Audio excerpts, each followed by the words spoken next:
So with the back and the clamps and gluing up, now I'll focus my attention to the side assemblies.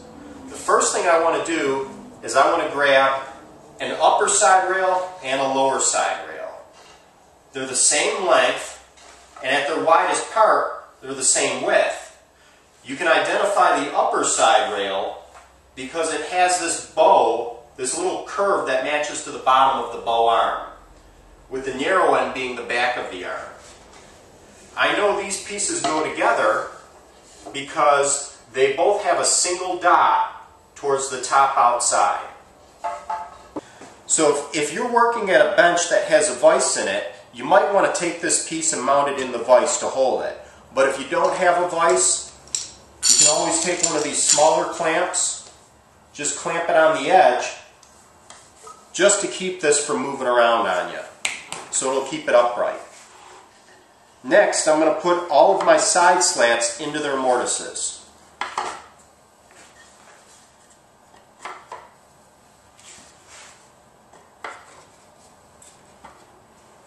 There's 5 of them. And then I roll the upper side rail right onto the tenons in the same method that I used for the back assembly.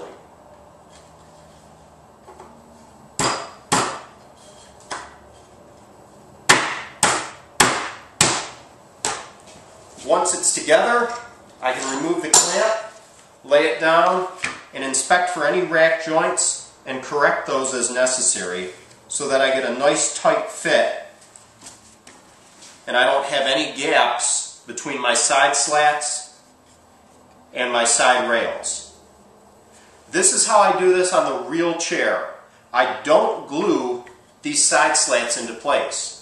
They're pretty much decorative. They don't add any extra strength to the chair, so there's no need to glue them into the chair.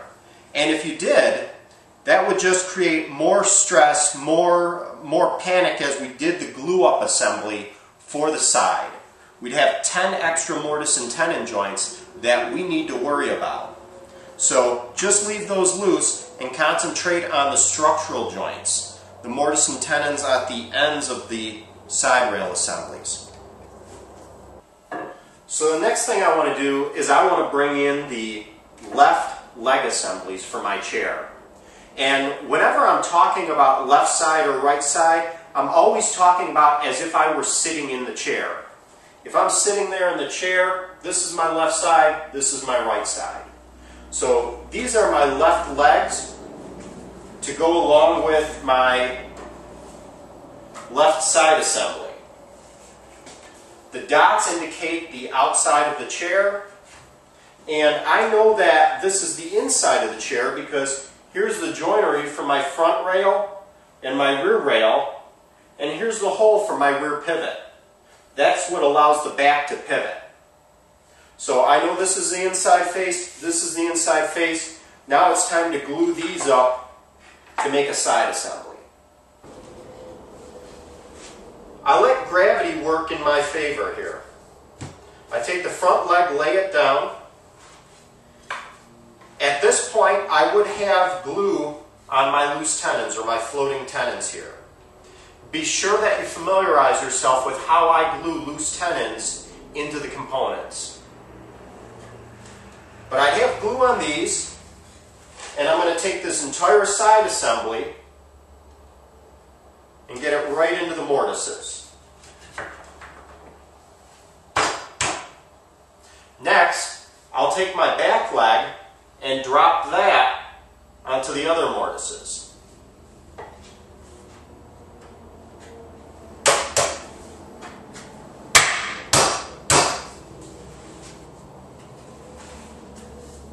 So we have a side assembly to the chair, but there's a couple of things that we need to do for alignment to make sure that this piece ends up getting clamped up properly and all of our joints are tight. Let me cover those with you. I want to make sure that the top of my upper side rail matches up with the shoulder for my through tenon. This is the tenon that's going to protrude through the arm. I want to make sure that that's perfectly aligned, so I shouldn't be able to feel that gap. your fingertips can actually feel about 1/1000th of an inch difference in surfaces. So I'm just going to lay that finger right there, and I'm going to tap until I don't feel any transition at all. I'm nice and tight up against there. I repeat the same thing at the back. In this case, I need to go down a little bit. Smooth transition there, smooth transition there. Now I'll apply a clamp across here.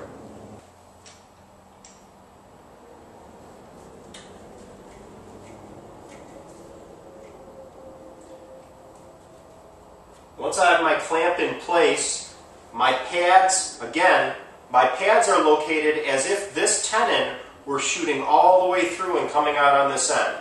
That way I don't rack the piece at all and I don't draw it out square. I'm guaranteed to maintain nice tight joints where it's important. I'm going to go ahead and tighten that up. I double check to make sure that I'm nice and smooth there and that I've got a clean transition.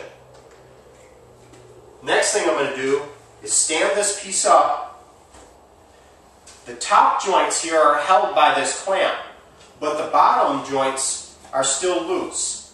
Now what I can do is I can put some clamps between the bottom of the rail and the top rail and draw this assembly up. That way I get rid of any gap that might be between the side slat and the lower side rail and the upper side rail.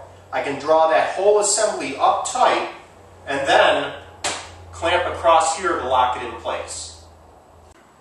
The way that I put these clamps on here is actually important. One end of this clamp has a swivel head. The other head is flat and doesn't move at all. So I want to take that flat end, put it against the straight flat edge of the lower side rail. The top of the upper side rail has got a little bit of an angle, and this pad at the top here, which swivels, will match that angle.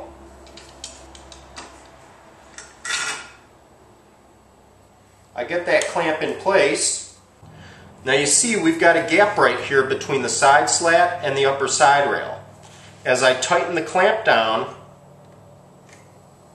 the gap goes away. I'll continue along this way with another clamp to draw the entire side assembly up.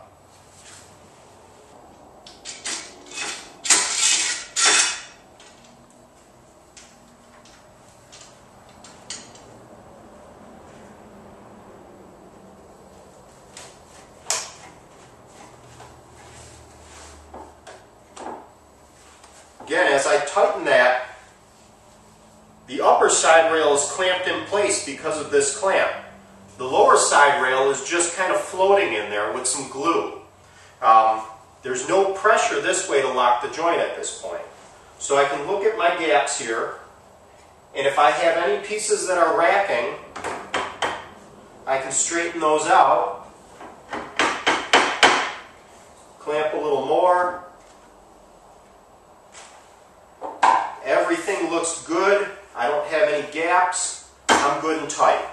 Now that I've drawn the lower side rail all the way up, it's time for me to lock it in place.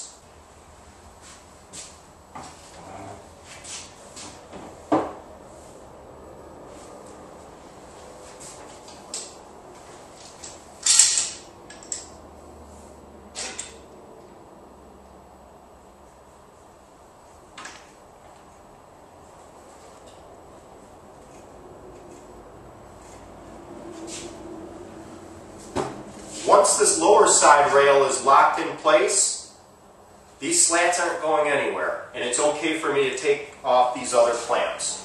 Again, the side slats aren't glued, just the structural joints between the lower side rail and the legs and the upper side rail and the legs. Those are the only things that are glued at this point.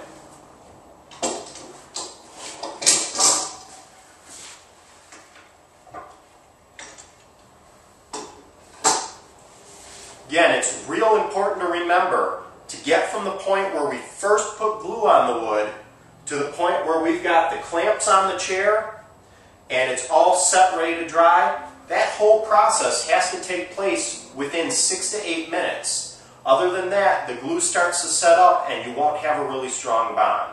So 6 to 8 minutes. Practice this as a dry fit several times to the point where you can do it in your sleep before you commit to real glue.